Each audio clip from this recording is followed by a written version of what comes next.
Whenever a good child dies, an angel of God comes down from heaven, takes the dead child in her arms, spreads out her great white wings, and flies with him over all the places which the child had loved during his life. Then she gathers a large handful of flowers, which she carries up to the Almighty, that they may bloom more brightly in heaven than they do on earth. And the Almighty presses the flowers to his heart, but he kisses the flower that pleases him best, and it receives a voice, and is able to join the song of the chorus of bliss. These words were spoken by an angel of God as she carried a dead child up to heaven, and the child listened as if in a dream. Then they passed over well-known spots where the little one had often played, and through beautiful gardens full of lovely flowers. Which of these shall we take with us to heaven to be transplanted there? Asked the angel. Close by grew a slender, beautiful rosebush, but some wicked hand had broken the stem, and the half-opened rosebuds hung faded and withered on the trailing branches. Poor rosebush, said the child. Let us take it with us to heaven, that it may bloom above in God's garden. The angel took up the rosebush. Then she kissed the child, and the little one half opened his eyes. The angel gathered also some beautiful flowers, as well as a few humble buttercups and heart's ease. Now we have enough flowers, said the child. But the angel only nodded. She did not fly upward to heaven. It was night, and quite still in the great town.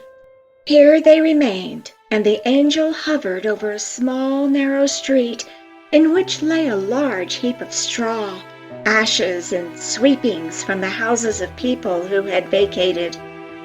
There lay fragments of plates, pieces of plaster, rags, old hats, and other rubbish not pleasant to see.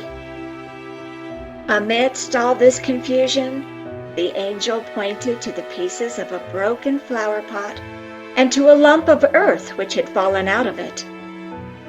The earth had been kept from falling to pieces by the roots of a withered field flower which had been thrown amongst the rubbish. We will take this with us. I will tell you why as we fly along.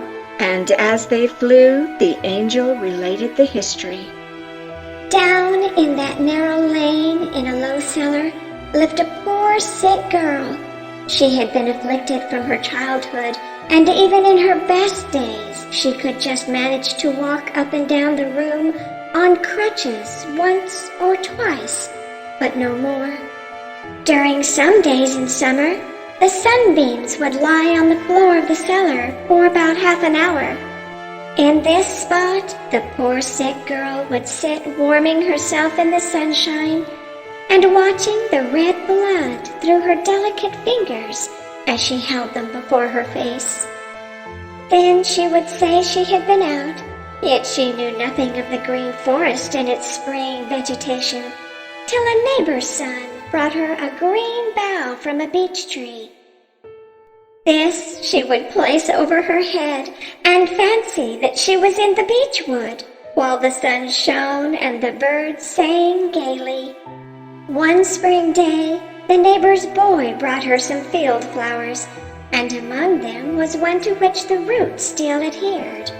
This she carefully planted in a flower pot and placed in a window near her bed.